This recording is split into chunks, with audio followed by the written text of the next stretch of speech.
before I went to sleep, I'd think, okay, I'm ready to learn something else. It's like, and I didn't say that without trepidation. And because usually when you learn something, it's not that pleasant.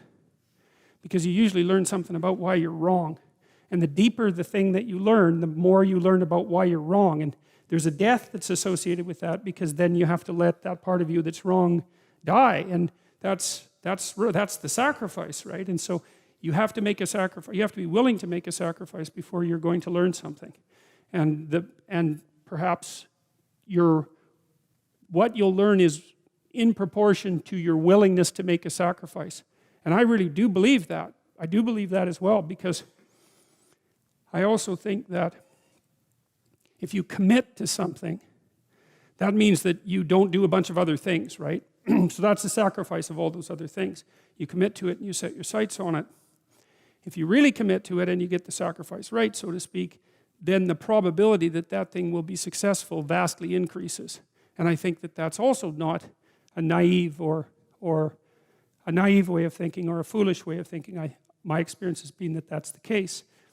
And so, back to the dream, I mean, I do think that we learn in trepidation, and that most of the time, if you have to be laid low before the new revelation can make itself manifest. And I think that's also what happens to people often in psychedelic experiences when they have a bad trip, is they don't get through the bad part of it. And maybe that's because there's so much mess in their lives. Now, I'm speculating, but it's informed speculation.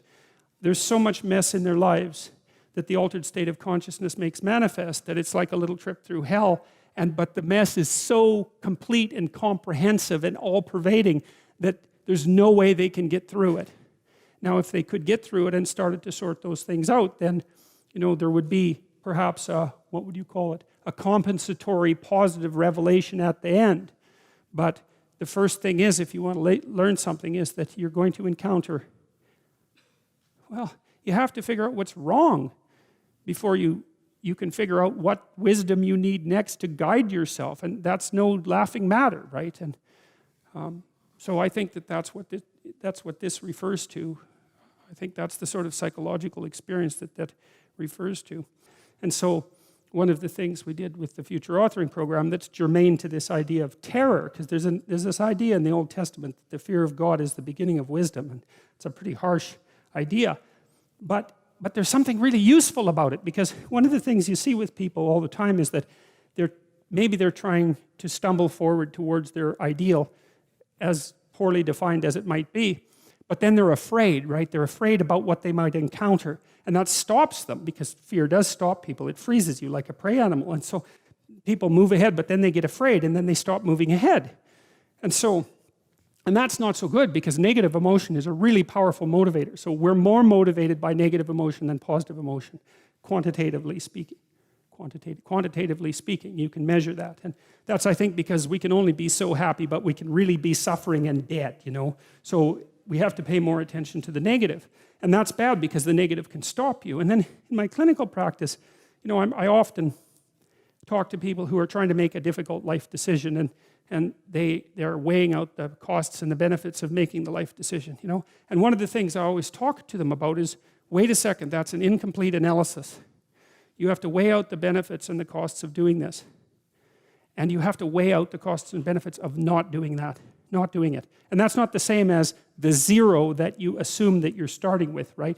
Because to not make a decision, it also has a cost. And sometimes the cost of not making a decision is far worse than the cost of making a decision, even if the decision is risky. And so one of the things you can derive from that, and this is very useful, I think, is that this is also, I think, why it's so useful to contemplate your mortality, so to speak, is you're screwed no matter what you do. And that actually frees you, is that you have path A that has catastrophes, and you have path B that has catastrophes, and you don't get to have the no catastrophe path, but you get to pick which one. And that's really something, because if you know that there's terrible risk associated with everything that you do and don't do, then you can afford to take some risks, because you're not, and this is all within the ark metaphor. I'm still making the case that despite the fact that your life is essentially catastrophic, you can make a covenant with the highest ideal, and that will take you through it the best way possible. I'm still making that case. So So then you think, okay, well, I'm trying to make this decision. I'm going to go try to do something difficult. And isn't that terrifying? And then you think, yeah, but wait a minute. What's really terrifying is not doing it. And then you think about the cost of not doing it. So in the future authoring program, we have people do this little meditative exercise, which is, okay, just think about your insufficiencies by your own definition, right? The way that you don't do what you know you should do.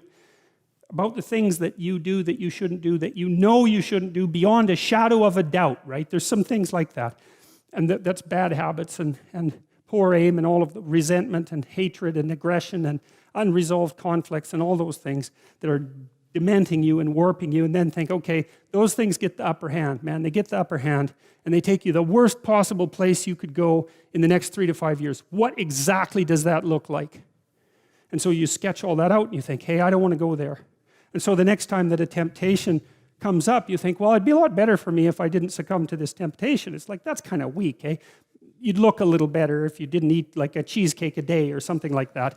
You know, that's something, but it's not the same as I'm going to have diabetes and I'm going to lose my damn leg in 5 years if I don't get my eating under control. That's motivating. And so then the temptation comes along and you think, oh, how about no? Seriously, how about no? Not just because a higher good would be obtained if I avoided it, but because a terrible catastrophe would be averted if I didn't.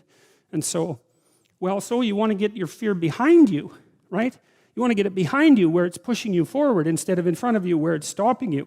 And you get your fear behind you, pushing you forward by actually thinking through the consequences of not putting your life together. And the least of those is that you waste it and suffer, right? Because you're going to suffer anyways, man. So you waste it and suffer. That's a bad deal. Because maybe if you're going to suffer, you could at least do something noble and glorious and upright and powerful and honorable and admirable and helpful and difficult. You know, that's just so much better. And maybe that's good enough so that you think, hey, you know, little suffering, it's basically worth it. At least it's a way forward, you know? At least it's a way forward.